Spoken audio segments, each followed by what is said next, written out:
2, 3. Okay, some botanists take the specimen to the plant press. I take the plant press to the specimen. I think we get a lot better material that way, and if I notice that anything's missing, I'm right here next to the tree and I can be sure and get that into the plant press. So I take this is a field press into the field with me, which collect the specimens one at a time. So we'll open this up. We've already written down all the information about the tree. We've given it a number. We know exactly where it is. So in this field press here, I have some newspaper and a couple of pieces of cardboard just to give it some rigidity. So we'll confirm the number of our tree here, 15771, and we're going to write that directly onto the newspaper here. So we use this newspaper because it's a convenient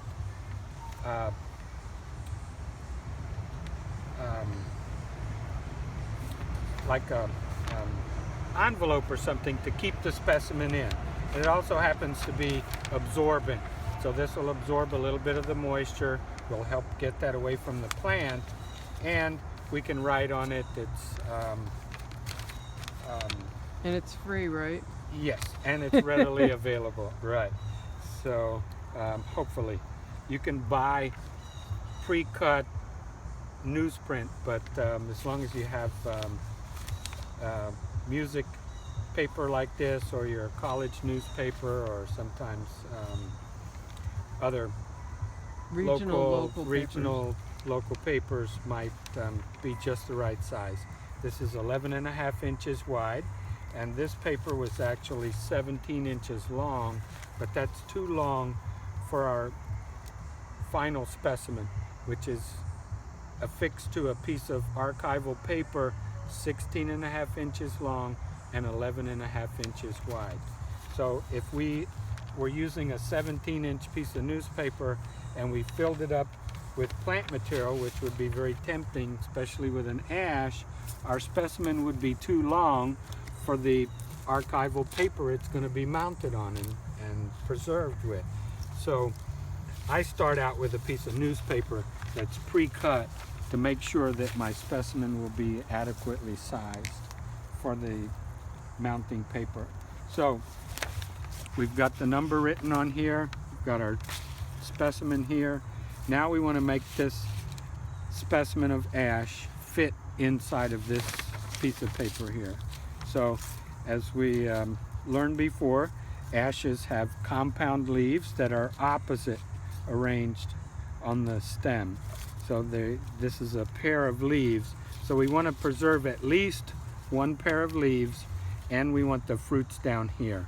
And in ashes, as we said before, they're particularly difficult because the fruits are produced down here on last year's wood, and the twigs are up here in the new growth. So we have a separation of leaves and fruit. On this specimen, it's actually not too bad. So you can see I already trimmed some of it away, and I really only need 2 leaves on this specimen. I like to have 3 just to show a little bit of the variation, but on an ash we don't always have that luxury because they're so large. And I don't want to just press this with all of these leaves here, because it'll be very hard to see what's going on. This is just a mess of leaves here. So somebody coming along in the future would have a hard time even counting how many leaflets were on one particular leaf. So as you recall, this is axillary bud, and this is a swollen base of the petiole of the leaf, and everything outside of that axillary bud is one leaf. So these are leaflets, the segments of one compound leaf. So in the key, the description of this, when you go to identify this plant, it's going to ask how many leaflets are on one particular leaf. And if our specimen is like this, it would be very difficult to tell one leaf from another. So we're going to dress this specimen up a little bit and trim it up so that it will be possible to count the number of leaflets. And I'm going to take this off completely here.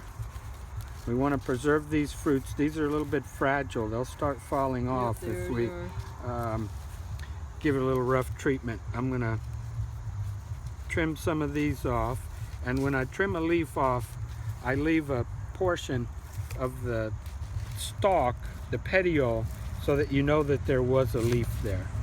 So in a good specimen will also show both sides of the leaf, because there might be hairs on one side, might be a change of color. You can see that side is lighter than this one. So we want both sides of the leaf to show. And once this is dried and fixed to the herbarium sheet, you won't be able to turn those leaves over. They're going to be glued onto the herbarium sheet. So we have to do that now before the specimen is dry and brittle. So we want at least one of the leaves, the whole leaf, turned upside down on the specimen. And looks like we're going to be able to get 3 leaves here fairly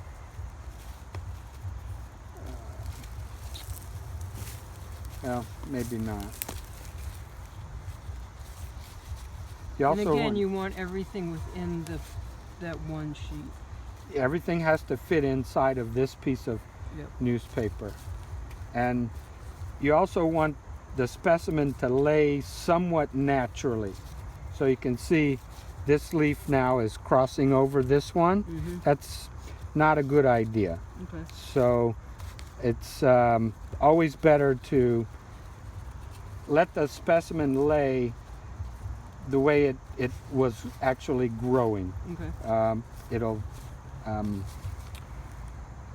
be easier to work with as we go through the process, and it will be easier to mount and will be preserved better. It also shows the natural three-dimensional, or it preserves the form of the plant best. And we also don't want anything on top of the stem. Okay. So we want the stem to be free of leaves, fruits, anything that's so it's nice and clear. so the stem is nice and clear. And you can see that this stem, the whole specimen now is laying pretty flat. We have only 3 leaves. Now we trimmed most of the leaves off. We have this leaf turned over. I'm going to actually put this one on top. And we could count the number of leaflets on this specimen. We've got fruit here. So this is a nice, complete specimen of ash, one of the most difficult trees to collect in the northeastern United States. And here we've got it. Everything fits within this piece of newspaper. And now we're ready to close this up. And you can see there's nothing sticking out of this press here. And so we have our cardboard down on the bottom there just to give this a little bit of stiffness. And we'll put that on the bottom, put that on top, and now we're ready to move on to the next specimen.